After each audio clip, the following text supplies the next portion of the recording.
નમસ્કાર વિદ્યાર્થી મિત્રો, આજે આપણે એકમ 5 ખેતીના પાયાનું વ્યવસ્થાપન વિશે માહિતી મેળવીશું. તો પરિચય મેળવીએ કે ખેતી વ્યવસ્થાપનમાં બે શબ્દો સામેલ છે, ખેતી અને વ્યવસ્થાપન. તો શાબ્દિક રૂપથી ખેતરનો અર્થ એટલે કે જમીનનો ટુકડો અને જ્યાં પાક અને અન્ય ઉદ્યોગોને એક સામાન્ય વ્યવસ્થાપન મુજબ લેવામાં આવે છે અને વિશિષ્ટ સીમાઓ હોય છે. તો વ્યવસ્થાપન સામગ્રી, મશીનરી, માનવ શક્તિ અને પદ્ધતિઓ બજારના રૂપમાં જેવા કે ઉપલબ્ધ સંસાધનોના સમન્વય અને અસરકારક રીતે તેમને ઉપયોગ કરવામાં આવે છે રૂપમાં વ્યાખ્યાયિત કરી શકાય. જેમ કે જેમના પ્રિન્સિપલ સિદ્ધાંત છે એમનો ઉપયોગ કરી અને આપણે તેમને વ્યાખ્યાયિત કરી શકીએ કે મશીનરી છે, માનવ શક્તિ છે, રાશિ છે એ વગેરેનો ઉપયોગ કરી તેમના સિદ્ધાંતોને અનુસરીને એમને વ્યાખ્યાયિત કરી શકાય છે. હવે બીજા શબ્દોમાં કહીએ કે ખેતી વ્યવસ્થાપન એક ખેતીની સફળતાપૂર્વક વ્યવસ્થાપન કરવાની કળા છે અને જેવું કે લાભકર્તાના માપદંડ પર માનવામાં આવે છે અને વાણિજ્યક તેમજ જીવન નિર્વાહની ખેતી વ્યવસ્થાપનનું દુનિયાભરમાં પોતાનું મહત્વ છે. હવે જોઈએ કે ખેતી વ્યવસ્થાપનનો હેતુ શું છે. તો એક કુશળ ખેતર વ્યવસ્થાપનને ખેત ઉત્પાદનની પ્રણાલીની પડતર અને વળતરની સંબંધિત હોવું જોઈએ. ખેતી વ્યવસ્થાપક પોતાના હેતુઓને પૂરા કરવા માટે સીમિત ઉત્પાદન અને સંસાધનોની કુશળ ઉપયોગને ઓળખવામાં સક્ષમ છે અને ખેતરની અંદર, બહાર અને બંનેથી થવાવાળી નાણાકીય શક્તિ માટે આ પ્રકારના સમય પર લાભને વધુ કરવામાં સક્ષમ છે.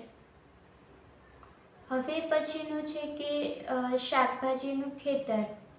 તો વ્યાવસાયિક પ્રયોજન માટે નર્સરીની સાથે સાથે વ્યાવસાયિક શાકભાજીઓને ઉગાડવા અથવા શાકભાજીઓની ગુણવત્તાવાળા બીજોનું ઉત્પાદન અને ખેતરનો ભાગ છે.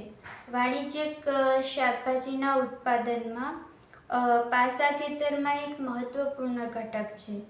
તાજા શાકભાજીઓની ઉત્પાદન પ્રવૃત્તિમાં ખરાબ થવાના કારણે લણણી પછી તરત જ માર્કેટિંગમાં પસાર થાય છે, જો કે તેનાથી સહેલી અને ઝડપી ખેતર આવક મળે છે. ત્યારબાદ છે કે શાકભાજી પાકોની ગુણવત્તાવાળા બીજના ઉત્પાદન માટે વિશેષ ટેકનિકની જરૂરિયાત હોય છે. જેમ કે બીજ અધિનિયમ જ્યારે 1960માં આવ્યો ત્યારે બીજ માપદંડોનું નિયમન કરવાનું હતું. તે સૂચિત પ્રમાણેનું બીજના ઉત્પાદન સરકાર એજન્સીઓ દ્વારા ખેડૂતોને વેચીને ખેતરની આવકમાં સુધારો થશે. અને હવે કહે છે કે ત્રીજું પાસું છે એ સંરક્ષિત માળખા મુજબ શાકભાજીને હાઈટેક નર્સરીમાં ઉગાવવામાં આવે છે, જે ખેતર માટે સારું મહેનતાણું પણ સાબિત થયું છે. આ પ્રકારે બધા પાસાઓને કોઈપણ ખેતરમાં સ્થાપનામાં સામેલ કરવાના છે. સેશન 1માં છે ખેતી વ્યવસ્થાપન અને શાકભાજી પાકનો પસંદગીનો માપદંડ. તો ખેતી સંસાધનોની જરૂરિયાત શું છે. તો જ્યારે ખેતી વ્યવસ્થાપનના મૂળભૂત સિદ્ધાંતો અને રીતોથી મહત્વપૂર્ણ ખેતી સંસાધનો પર વિચાર કરવો અગત્યનો છે. તેમાં સૌપ્રથમ છે જમીન વ્યવસ્થાપન. તો ઉત્પાદનની પ્રક્રિયામાં જમીનનું પોતાનું આગવું મહત્વ છે. જમીન વ્યવસ્થાપન મુખ્યત્વે ખેતીવાડી એટલે કે કૃષિ વિજ્ઞાની અને ખેત નિષ્ણાતો દ્વારા કરવામાં આવે છે. ઉપજ ઉગાડવાવાળા વિસ્તારમાં જમીન ઉપયોગની તીવ્રતા, માટીની ફળદ્રુપતા સંતુલન અને બંધન, તેમજ પાણીનો નિકાસ અને સિંચાઈ અને નીંદણ વ્યવસ્થાપન વગેરે છે. ત્યારબાદ છે કે ખેત મજૂર વ્યવસ્થાપન. તો શાકભાજીની ખેતીમાં મજૂરની કાર્યક્ષમતા એ વ્યક્તિના સમય દીઠ એક વ્યક્તિ દીઠ સખત મહેનતથી કુલ રકમનો સંદર્ભ આપે છે.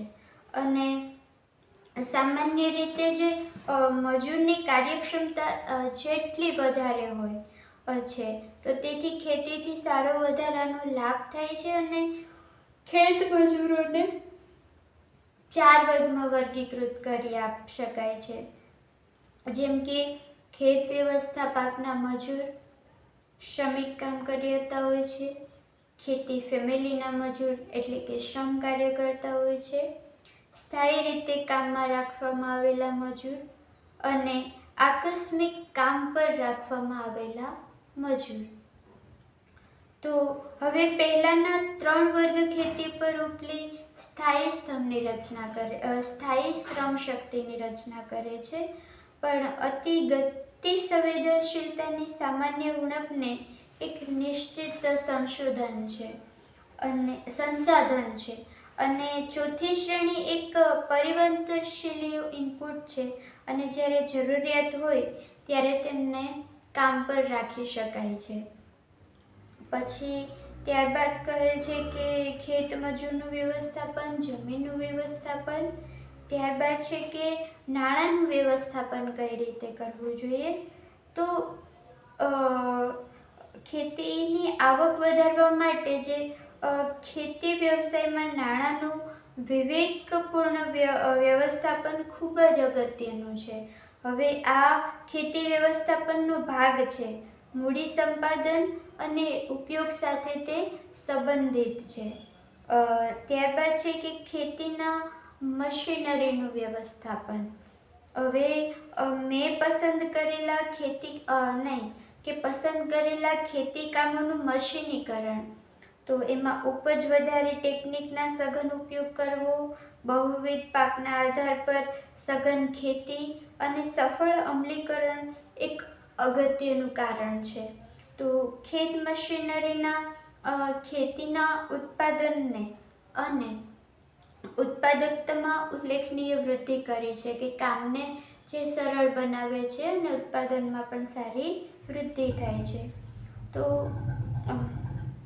ત્યારબાદ છે ખેતર નિર્માણ વ્યવસ્થાપન, મતલબ કે ફાર્મ બિલ્ડિંગ પ્રબંધન. તો ઉત્પાદન ટેકનિકની પ્રગતિની સાથે ઇમારતોનું મહત્વ પણ વધી ગયું છે, કારણ કે સાધનો, મશીનો, પ્રક્રિયા, સંગ્રહ વગેરેથી અને આ દરેકની સંખ્યામાં વૃદ્ધિ થઈ રહ્યું છે. જેવું કે અન્ય સાધનોની સાથે ખેતી નિર્માણ પર કરેલા સીમાંત રોકાણોને ખેતરમાં ઉચ્ચતમ વળતર લાવવાનું રહે છે. પછી ત્યારબાદ છે કે ખેતી નિર્માણની જુદી જુદી રચનાઓ છે. તો તેમાં શું છે, તો ત્યારે છે કે ખેત કાર્યાલય. તો ખેત કાર્યાલયમાં ખેતી વ્યવસ્થાપક ખેડૂતોની હેઠળ આવે છે અને યોગ્ય દેખરેખ માટે ખેતીના કેન્દ્રમાં રહેવું જોઈએ. કાર્યાલય મુખ્ય માર્ગથી જોડાયેલું હોવું જોઈએ અને યોગ્ય પાણીની નિકાસ પૂરી પાડવા માટે ઊંચા જમીનનું સ્તર હોવું જોઈએ. તે પ્રમાણે પાણીનો પુરવઠો અને વીજળીના સ્ત્રોત પૂરા પાડવા જોઈએ. ત્યારબાદ કહે છે કે ફાર્મ ઇમ્પ્લિમેન્ટ એન્ડ વ્હીકલ્સ, મતલબ કે ખેત સ્થાપન અને વાહન શેડ. તો આ રચનાઓ નજીકના ખેતી કાર્યાલય ભવનમાં હોવી જોઈએ અને પૂરતા સ્થાન લાગુ કરવા માટે ટ્રેક્ટરો અને ટ્રોલીઓ માટે પણ તેમને પૂરા પાડવા જોઈએ. પછી ત્યારબાદ છે સંગ્રહગૃહ એટલે કે સ્ટોર હાઉસ. તો ખાતરો અને સંબંધિત સ્ત્રોતોમાં એક યોગ્ય અને સુરક્ષિત સ્થળ પર રાખવા માટે સંગ્રહગૃહ છે એક અગત્યનું છે. ત્યારબાદ છે કે ચોથું છે કે પેક હાઉસ. તો કોઈ પણ ઉત્પાદનનું પેકિંગ અને શાકભાજીઓ માટે એક પેક હાઉસ હોવું છે તે જરૂરી છે. ત્યારબાદ પાંચમું છે કે થ્રેસિંગ ફ્લોર, તો કે લણણી માટેનો ઓરડો. કોઈ પણ ઉત્પાદનની લણણી પછી આપણે તેને સુરક્ષિત અને સંરક્ષિત વિસ્તારમાં રાખવાની જરૂરિયાત હોય છે, તો જ્યાં થ્રેસિંગ ઓપરેશન પણ કરી શકાય છે. પછી ત્યારબાદ છે કે પ્રક્રિયા એકમ. તો પ્રક્રિયા એકમ છે એ બીજની સફાઈ અને ક્રમ નક્કી કરવા માટે અગત્યની રચના પણ છે અને કેટલીક વનસ્પતિ અને બીજોને સરખા આકાર અને આકૃતિમાં વર્ગીકૃત કરવાની જરૂરિયાત હોઈ શકે છે. ખેતરમાં ઉપજનો સંગ્રહ, તો કે ઉપજનો ક્રમ નક્કી કરવો, પેકિંગ, સંગ્રહ, વેચાણ થાય ત્યાં સુધી તે જરૂરી છે. ત્યારબાદ છે કે નર્સરીમાં વધારવાનું માળખું. હાઈટેક નર્સરીના ઉત્થાન માટે ખેતરમાં પોલી હાઉસ, નેટ છે, લેથ હાઉસ છે, ક્લોડ ફ્રેમ્સ છે, એ બધું રોકાણ મુજબ આપણે રચનાઓનું નિર્માણ કરવું જોઈએ. પછી ત્યારબાદ છે કે પાકની યોજના છે. તો સૌપ્રથમ તો કહે છે કે વનસ્પતિ પાકોની પસંદગી કરવી. તો શાકભાજી પાકોની પસંદગી જે તે વિસ્તાર છે, જમીન છે અને વાતાવરણ પર આધાર રાખવામાં આવે છે. અને આ પ્રમાણે શાકભાજીને 3 સમૂહમાં વિભાજિત કરે છે. તો કે ગરમી અથવા તો વસંત ગરમીની સિઝનમાં શાકભાજીના પાકો. તો તેમાં છે રીંગણા, સક્કરટેટી, તરબૂચ, કાકડી, સ્પેન મેલન, ગોળ તરબૂચ, દૂધી, કારેલા, ચિચિંડા. ચિચિંડા મતલબ કે જેના ફળ પાતળા અને વેલા આકારના હોય છે, એ તે ફળ નામનું શાકભાજી આવે છે. પછી છે કે પેઢા, તેમને કુસ્માંડ અથવા તો વિન્ટર મેલન કહે છે. સ્પંજ લોકી એટલે કે દૂધી. પછી છે સીતાફળ. પછી ઉનાળુ ફળોનો રસ. પછી ત્યારબાદ છે શિયાળુ ફળોનો રસ. પછી કાકડી, ભીંડા, ટામેટા, મરચાં. પછી લોબિયા એટલે કે કાઉપિયા. પછી છે ગુવાર. પછી ફળી. પછી છે અમરંત. ત્યારબાદ છે ભારતીય પાલક અને પરવર. તો હવે પછી આપણે ઉનાળો જોયા. હવે પછીના જે છે તો તે કહે છે કે વરસાદી ઋતુના શાકભાજી પાકો ક્યાં ક્યાં છે. તો વરસાદી ઋતુના શાકભાજી પાકો ભીંડા, રીંગણા, મરચાં, દૂધી, કારેલા, ચિચિંડા, જે ફળના લાંબા પાતળા વેલા આકારના હોય છે તે આપણને શાકભાજીમાં કામ આવતા હોય છે. ત્યારબાદ છે પેઢા મતલબ કે વિન્ટર મેલન અથવા તો કુષ્માંડ કહી શકાય છે. ત્યારબાદ છે તુરિયા, સ્પંજ લોકી એટલે કે દૂધી અને પરવર અથવા તો કુંદરું. તો કે એક પ્રકારની વેલ છે કે જેમાં પરવર જેવા શાક બને છે અને એ આપણે શાકભાજી તરીકે તેનો ઉપયોગ આપણે કરી શકીએ. પછી લોંબિયા, તો કે કાઉપિયાના નામે ઓળખવામાં આવે છે. પછી કે ગુવાર છે, ફળી છે વગેરે. પછી ત્રીજું છે કે ઠંડી અથવા તો પાનખરની ઠંડીની સિઝનમાં શાકભાજી.